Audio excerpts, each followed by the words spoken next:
So, my first year with the Road King Special. What are my thoughts? Stick around and find out.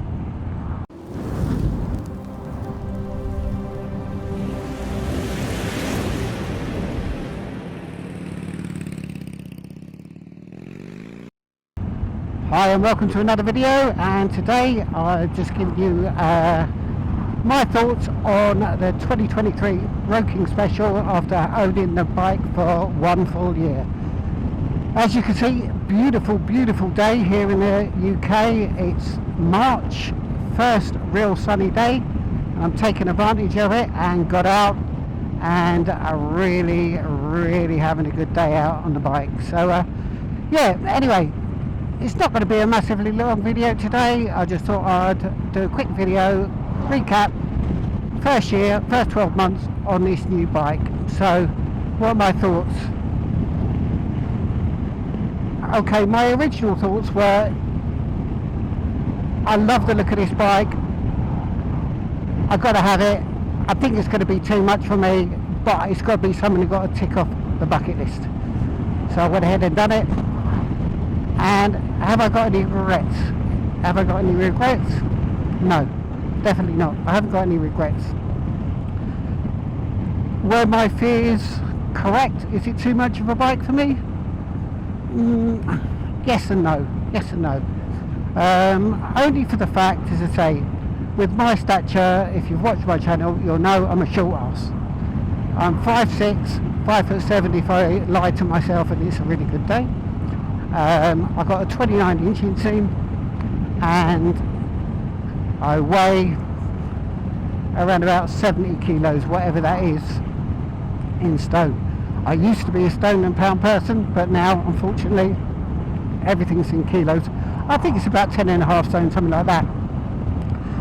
And I thought this was just going to be too much bike for me. It's going to be too heavy, it's not going to be manoeuvrable, and I just didn't know if I was going to get on with it, especially on the UK roads, and in the southeast around London. So yeah, around the southeast of England and around London there's lots of traffic, the roads aren't particularly great, and I just thought it's just going to be too much and it's going to put me off getting out on the bike.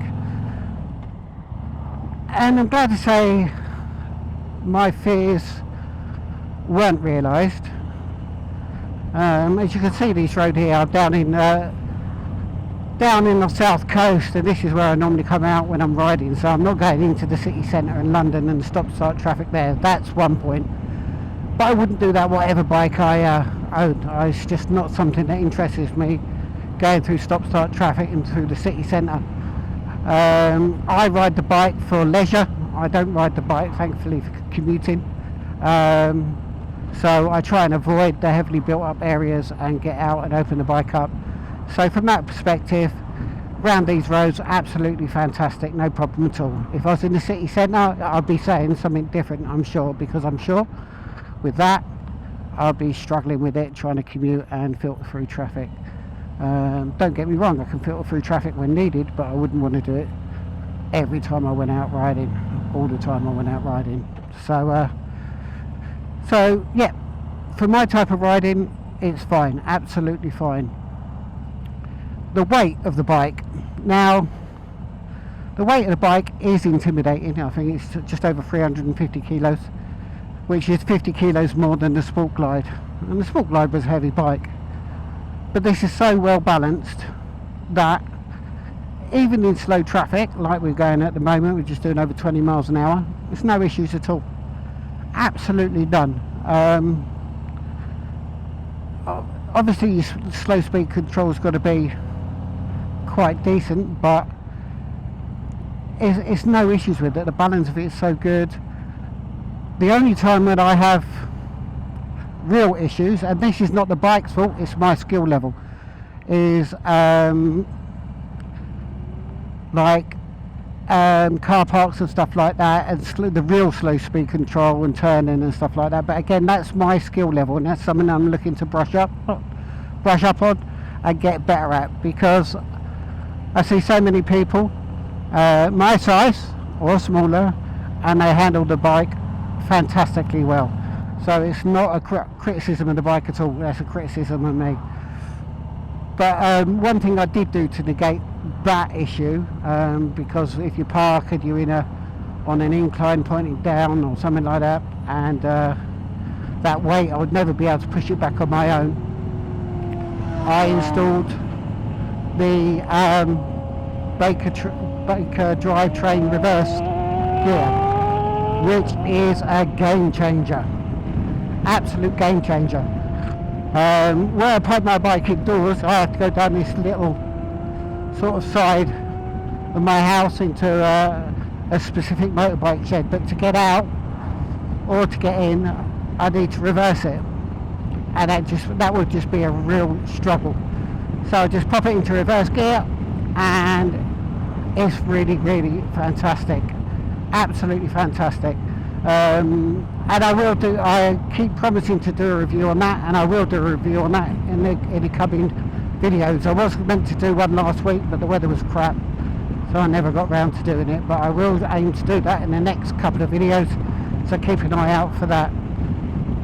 So yeah, is it too much bike for me? No. Do I love it? Yes. Would I change it for anything else? Now that's another point, because I do mainly solo riding. I got my head turned, and you'll probably see on my other video, if you look back, I went out and test rode a bobber, a Triumph bobber, Triumph Bonneville bobber, and I really enjoyed that. I really, really enjoyed that. It's a lot lighter than this bike, 100 kilos, and it's 1200cc, and yeah, it's just a completely different riding experience, and it did turn my head, and I thought, yeah, okay, that's probably going to be my future. But the weather's been shit since then, absolutely crap, so I've not managed to get out on my bike and sort of reaffirm my feelings one way or the other until today. And I've got on this bike, and I thought I'm going to get on this bike, and that's going to reaffirm my feelings about the bobber, and that's what I'm going to do. I know that's what I'm going to do, but it's completely the opposite. It's made me realise how good this bike is. Yeah, I know it's heavier, I know it's bigger, but my God, it's a fantastic bike to ride. It puts a smile on my face every time I ride it. The power is different, but it seems to be there's more power in this, even though it's so much heavier. I know the engine's bigger, but it's just a much smoother ride, completely smoother, much smoother ride, and I just really, really enjoy this. Also with this bike, I have got the added benefit of some wind protection. I've got the added benefit of the luggage. I know you can put the panniers on the Triumph bobber, but that sort of ruins the lines of that, where this is designed for this with the old school looking Harley Davidson. So they're two completely different bikes, but I'm going to be sticking with this 100%. I love it, I do love it, and I'm so glad I got out today and reaffirmed my feelings, because I've got a bit of an illness when I think, oh, that's something I want to get, and it sticks in my head and it sticks in my head and it eats away at me until I pull the trigger, and then sometimes I regret it after. But not with this. I've done the right thing and I've stayed with this. So yeah, very, very, very happy with my decision. And also there's a few, I know everybody moans and says, oh, it's old-fashioned technology, it's got no tech on it, but I just love this. I love it, I really do love it. It's comfortable, it's powerful when I need it, it's easy on slow speed controls because it's so well balanced, the riding position is nice. So yeah, if you're thinking of getting a Road King Special, now I know that's probably a bit of a taboo subject at the moment in 2025, because the Road King Special hasn't had any love from Harley for some time. They've changed all the touring lineup, put 117 engines in with a part liquid cooled engines, changed the tanks, changed the bags, changed the technology in the Road Glide and Sport Glide, but they've just left this box standing, and I don't think it's really changed since it was introduced in 2017, apart from the bump up in engine from a 107 to 114. I think that was in 2019, 2020, but since then it's mainly remained the same. So it may be a moot point. What I'm going to say is that if you like the Road King Special, like the look of it, and you're a little bit concerned about it, go throw your leg over one at your local dealer and get out and ride it, because I think you'll be pleasantly surprised, especially if you've not ridden the touring lineup of Harley Davidson. And if you're like me, you're just a little bit intimidated, I think you'll be fine, especially, as I say, if you're bigger than me, you're going to have no issues at all. So yeah, absolutely love it. First 12 months, hopefully it's the first of many more years with this bike. Yeah, absolutely love it. Now my plan is to do a couple of videos next on the mods I've done to the bike, which not extensive but a little bit expensive, so stick around for that, and I'll do another video as well with regards to the reverse gear that I've put on it.